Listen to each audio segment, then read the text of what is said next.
இன்றைக்கு திராவிட முன்னேற்ற கழகம் ஆட்சிக்கு வந்த பிறகு தினந்தோறும் போராட்டம், விவசாயிகள் போராட்டம், சத்துணவு அமைப்பாளர் போராட்டம், இன்றைக்கு ஆசிரியர்கள் போராட்டம், தூய்மை பணியாளர்கள் போராட்டம், பகுதி நேர ஆசிரியர்கள் போராட்டம், அதுபோல போக்குவரத்து ஊழியர்கள் போராட்டம், தினந்தோறும் போராட்டம்.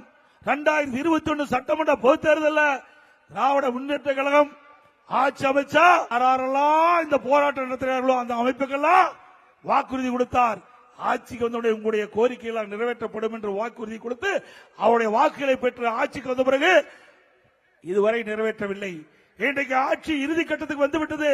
அதனால இன்றைக்கு அந்த அமைப்பை சேர்ந்தவரெல்லாம் வீதியிலே வந்து போராடக்கூடிய நிலை இந்த ஆட்சியிலே பார்க்கிறது. ஆக மக்களை ஏமாற்றி வாக்குறுதியை கொடுத்து நிறைவேற்றாம வாக்களை பெற்று ஆட்சிக்கு வந்து மக்களை மறந்த கட்சி திமுக கட்சி. அதற்கு தகுந்த பாடம் வருகின்ற சட்டமன்ற தேர்தலிலே மக்கள் வழங்குவார்கள் என்பதை நேரத்தில் தெரிவித்து